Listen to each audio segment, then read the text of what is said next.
നെടുങ്കണ്ടത്ത് പുൽമേടിന് തീ പിടിച്ചു. കല്ലാർ ഡാമിനോട് ചേർന്നുള്ള മേഖലയിലാണ് തീ പടർന്നത്. നെടുങ്കണ്ടം ഫയർഫോഴ്സ് സ്ഥലത്തെത്തി 2 മണിക്കൂറോളം നീണ്ട പരിശ്രമത്തിനൊടുവിൽ തീ അണച്ചു. കല്ലാർ ഡാമിനോട് ചേർന്നുള്ള മേഖലയിലാണ് തീ പടർന്നത്.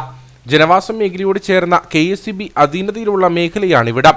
തീപിടുത്തം ഉണ്ടായതറിഞ്ഞ് നാട്ടുകാർ നെടുങ്കണ്ടം ഫയർഫോഴ്സിൽ വിവരമറിയിക്കുകയായിരുന്നു.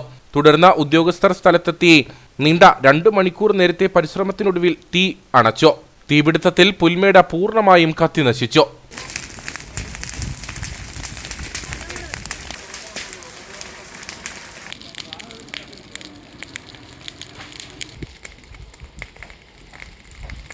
വേനൽ കടുക്കുന്ന സാഹചര്യത്തിൽ ഇത്തരത്തിലുള്ള തീപിടുത്തങ്ങൾ ഉണ്ടാകാൻ സാധ്യത ഏറെയാണെന്ന് ഫയർഫോഴ്സ് ഉദ്യോഗസ്ഥർ മുന്നറിയിപ്പ് നൽകി. ഈ സാഹചര്യത്തിൽ പൊതുജനങ്ങൾ ജാഗ്രത പാലിക്കണം. ഇത്തരത്തിലുള്ള മേഖലകളിൽ അലക്ഷ്യമായി സിഗരറ്റ് കുറ്റികൾ ഉൾപ്പെടെയുള്ളവ വലിച്ചെറിയരുതെന്നും ഫയർഫോഴ്സ് ഉദ്യോഗസ്ഥർ മുന്നറിയിപ്പ് നൽകി.